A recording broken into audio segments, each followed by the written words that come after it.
Until Andrew Yang, few, if any, candidates were talking about the rise of automation, spiraling birth rates, and historic rates of addiction and mental illness. His first appearances, such as those on Sam Harris's podcast, didn't generate much buzz. At that point, he was among the unlikeliest of candidates for the Democratic nomination. Like many obscure figures before him, his appearance on the Joe Rogan Experience caused a massive boost of public awareness. But it isn't necessarily the Democratic base rallying around him, which is far too busy with the politics of intersectionality. That much is to be expected when a huge number of people who discover you come from Joe's much more centrist podcast. It's those who have a vague sense that these issues are on the horizon, many of whom happen to be on the right. That a great number of those curious in the candidacy of Andrew Yang aren't on the left might come as a surprise to casual onlookers. After all, his single-issue mission of a universal basic income sounds a lot more like social redistributionism, rather than the blind allegiance to free markets that overtook the right following the Reagan Revolution. Which more or less brings us to the rise of the Yang Gang meme's newfound virality and its connected meme of Potato Trump. Yang's riding a wave similar to that of Tucker Carlson's following his debate with Ben Shapiro on these same subjects. As a candidate, Donald Trump captured that same mood in a roundabout way through his hardline stances on immigration, his pledges to restore manufacturing industries, and his efforts to attack the opiate crisis plaguing those areas of the country. Yang goes a step further with his pledge to tackle the opiate crisis, even to the point of prosecuting pharmaceutical executives responsible. Trump obviously ran on a platform of only me. Beyond the appointment of judges, he's done very little towards capturing the nostalgia behind Make America Great Again. As is well understood, Trump relied upon white American support and frustrations in order to coast his way to narrow success. What makes Yang a unique outlier on the left is that he's neededly pointed out that among white Americans, deaths now outnumber births, a clear marker of familial decline. Car accidents used to be number one. Yeah. Suicides are higher than car accidents now. Yeah. So suicides, drug overdoses, and then car accidents? Like, or suicides and drug overdoses like equal? I think drug overdose is number one. Number one. And then suicide's number two. Wow. And so that's why life expectancy has declined for the last 3 years. And you think that and very much likely there's at least some of the number of the suicides are related to economic disparity. Oh, yeah. I mean, if you look at the suicide rate, it's particularly pronounced in 50 to 54-year-old white Americans, which are the population. I mean, you resemble that. That's me. Yeah, that's you. Which resembles the population that right now is just reaching a point where they're like, hey, my job skills don't have any, utility in the marketplace. And then they go home and they just start looking around and being like, what am I doing? I mean, it's really dark. So those are the things that are at like all-time highs. It's like all these negative social indicators. Mm-hmm. Here are things that are at all-time lows. Getting married, starting a business, having a kid, moving for a new job. All of those things are at historic lows in the United States of America. A widespread notion exists in the brainy establishment ranks of Republicans and Libertarians that so long as we have cheap hamburgers and electronics, American communities can just be replaced by new immigrants.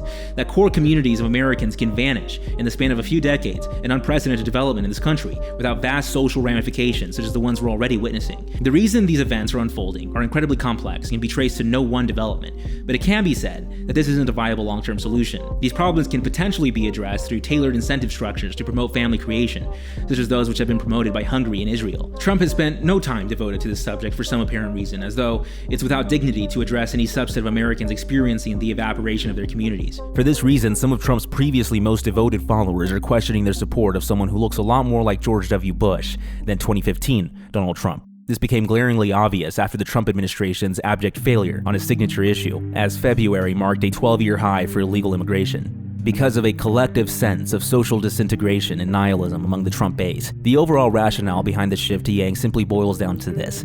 If the country will veer in that direction anyway, we may as well strive not to spend our days in economic insecurity, especially if your political views lean right, which can literally cost you your job. But it isn't just economic concerns that has drawn support to Yang from the right.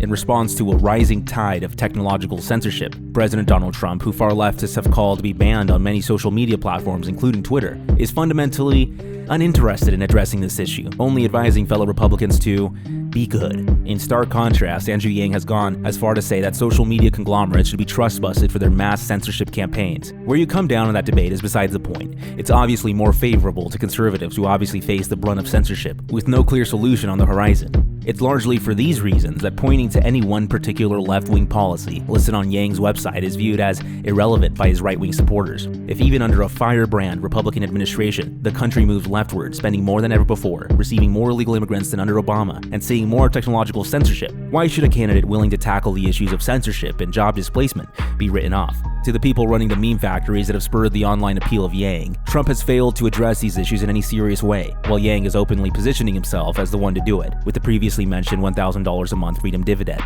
Roughly speaking, our economy is divided into few sectors: raw materials, manufacturing, and the service industry. Because America is a highly advanced economy, it's the service industry which produces much of our economic output. Obviously, this has been unprecedentedly disruptive for communities that have historically relied upon the first two sectors. Libertarians cite these developments as being positive. After all, they say, that signifies that we don't have to engage in grueling labor and can instead focus on enjoying the fruit of that expanding economic pie.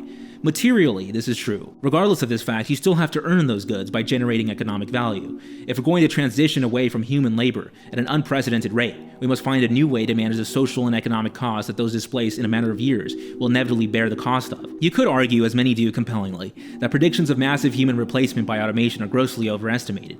After all, they point out, people have been displaced by all sorts of innovations, usually pointed to as the horse and buggy. But that isn't an argument against improving the country's well-being as a whole. After all, people's sense of purpose and meaning is in large part derived from jobs and the feeling that they're providing for their families, not from how cheaply they can stream a TV show. And as many are quick to eject out of their mouths, the rise of automation does mean cheaper products and services. But what's missed is the compromise that's made. The clearer compromise is a country where new jobs that are created are not only less cognitively accessible, but more isolated and temporary. Today, 1 in 5 jobs are held by a person under contract, and within a decade, contractors and freelancers could make up half of the American workforce. As a matter of practical reality, the formation of local bonds, community, and camaraderie will always be put on the back burner in favor of market efficiency, the next temporary gig. Being that the market itself is morally neutral and instead merely a means of meeting consumer demand as efficiently as possible, the disintegration we're seeing manifested is a result of human choices, as libertarians rush to point out. Well, it's not the role of the state to block this. Shaping the incentive structure in a way where it makes sense for average people to make choices that would foster family and community and result in a healthier country. How that's addressed or even implemented is a question that runs as deep as any. What's as difficult to address is the reality that jobs are becoming much more complex. One possible solution put forward to minimize these effects is that we can begin a massive job retraining program, but these already exist and the results aren't promising to say the least. This is a fact Andrew Yang addresses headlong, correctly citing that the TAA, a federal jobs retraining program, found that only 37% of program members were working in the field for which they were trained. That doesn't paint an optimistic picture if libertarian predictions about the state of the economy in 15 years don't pan out, and it should certainly concern conservatives who allegedly prioritize the formation of families above all else. More hardline figures in this debate, like Tucker Carlson, suggest we halt automation entirely, which some could potentially view as far too heavy-handed. Alternatively, we can seek out a sophisticated answer to the most complex issues any society has had to rise to meet. If we're to be freed from human labor through automation to make cheaper products, the consumers of those free markets have to have a means by which to pay for them. In other words, in an economy of humanless hyper-productivity, one can't simply compete with machines. A good thought experiment in favor of various disruptive and, on paper, terrible technological innovations is highlighted by the example a professor gave to his class, asking if an invention were offered that would transform the economy and revolutionize economic efficiency, but in exchange we had to sacrifice 40,000 lives a year. Would politicians permit it? The resounding response of the class was definitely not. The professor then informed them that we do, and it is, of course, the automobile. If you're someone who's inclined to reject the forward trajectory of industry, what you might take from this is a criticism of cars. What this presents is a classic observation made by French economist Frédéric Bastiat from his essay That Which Is Seen and That Which Is Not Seen. What we see are the 40,000 deaths directly taken in consequence of automobiles. What are not seen and cannot be calculated are the untold number of lives saved from the safe and quick transportation of services such as medicine, emergency medical responses, and the essential goods more broadly. Knowing where and how to draw this line will be an eternal problem for humanity, but in the coming decades it will be like no time before in human history as the rate of technological change goes parabolic. And if you look at the Industrial Revolution, which people cite as the precursor to what we're going through, there were mass riots in the Industrial Revolution that killed dozens of people, caused billions of dollars worth of damage. Labor Day is a holiday today because of those riots. And then we implemented universal high school in 1911, in part as a response to these riots. So according to the estimates, this is called the Fourth Industrial Revolution, and we're going to displace jobs at 3 to 4 times the rate of that Industrial Revolution. And that Industrial Revolution included mass riots. So thinking that this one will not strikes me as really, really optimistic and perhaps unrealistic. Even if flawed, it's a conversation that no candidate is having, and Andrew Yang is a positive inclusion in the culture and democratic debates if not for any other reason than this. Even further, as a strong advocate for vocational schools, Yang may serve as a voice of reason in a party that wants to drive every American through college to receive useless degrees. Bernie's like free college for everyone. The problem with that solution is it pretends that college solves the employment problems of young people. Right. And anyone who's coming out of college knows that that's not real. The underemployment rate for recent college graduates today is 44%. So you have like a 50-50 shot if you come out of college, you're doing a job that doesn't really require a degree. So right now, only 6% of American high school students are in technical or vocational training. In Germany, that's 59%. Give you a sense of what the gap can be. So what we're doing is we're over-prescribing college. We're saying college for everyone. It's not really working that well. And then we're still treating people who are working in trades and everything as somehow, like not in great careers, when a lot of those careers are actually really awesome and they pay great and people enjoy them. They're persistent. So right now we're going to automate away. It's a lot easier to automate away a lot of repetitive cognitive work than it is non-repetitive manual work. Because like actual robot digits, it's like, because if you can imagine what it would take to have a robot plumber like come into your house, I mean, that stuff's really, really tricky. Yeah. And there's a lot of fine motor work. They have to like unscrew pipes and like stuff. That stuff's not going to get automated for a long time. You know what is going to get automated? A lot of like entry-level cognitive tasks, a lot of journalism tasks, a lot of bookkeeping, a lot of stuff that college graduates think they're going to get a job in, but then those jobs are going to disappear. I was a corporate attorney for those 5 unhappy months, and my friends are working on AI that can automate away a lot of basic legal work. So these college grads are like, oh, snap, don't know what to do, man. I'll go to law school, then like load up with another $120K in debt, and then like the legal jobs are not going to be there for them. Unfortunately, far too many in the establishmentarian and libertarian wings of the GOP look at any non-conventional solution to the issue of cognitive stratification with shock and dismay.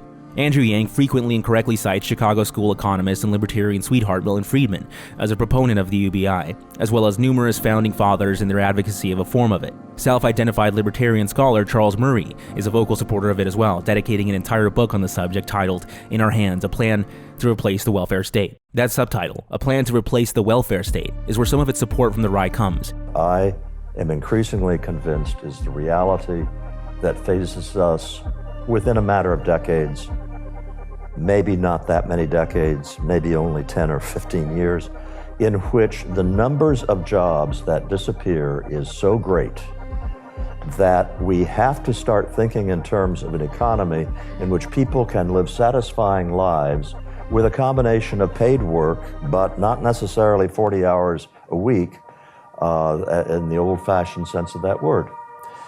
The response that I get, especially from libertarians, is you guys have been saying this since the Luddites, that every technological advance is going to get rid of jobs, and every time you've been wrong, more jobs have been created. And to argue this time is different is a fool's game. This time is different. It's not just that we are going to have driverless cars, probably in about 10 years. And it's not just that this all by itself is, 4 million jobs? Huge number of jobs that disappear, good paying jobs that disappear. We are going to be carving out millions of white-collar jobs because artificial intelligence, after years of being overhyped, has finally come of age. And it is now able to do all sorts of things that formerly were done by people usually with college educations, pretty smart people who had to make decisions that a computer couldn't make, and now the computer can do that. We can talk about those more specifically, but I think that unless we look ahead to that, we are going to be going down the wrong road. Jobs programs, retraining, all of these things that are provided by the typical solutions to our workforce problem just aren't going to work for reasons that are historically unprecedented.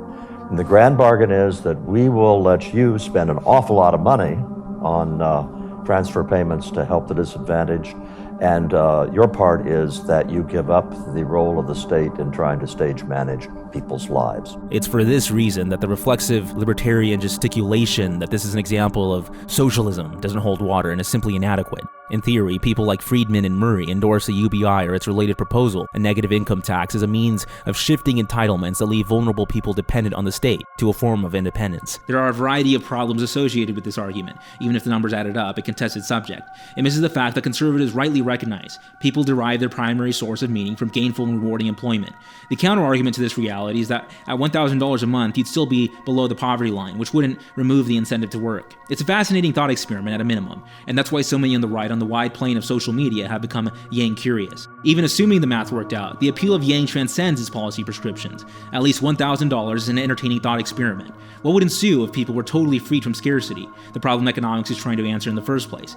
It could solve a number of social issues, such as exploitative relationships, or ease the transition from an unsatisfying job to another. But it doesn't answer many, many more, such as the spiritual malaise this country is undergoing that Yang understands. He identifies the pervasive depression and disillusionment of the youth. The hearkening to a brighter, more optimistic past is what offered a lot of young people a reprieve in Make America Great Again, whatever it is that you believe it signifies. At a minimum, it's a rebuke of the factual reality of social suicide we're seeing spike rapidly. In the last few decades, there's been a lot of concern over the societal death of the West, as Patrick Buchanan's book and Jonah Goldberg's Suicide of the West label it respectively. In some cases, you can judge a book by its cover, though Trump and Yang stand in stark contrast to each other philosophically. To their supporters, they read the writing on the wall, even as figures and outlets like Human Progress, Steven Pinker, and Ben Shapiro insist upon impotently reminding us of how elated we should be as our countrymen sink deeper and deeper into a spiritual and increasingly literal suicide.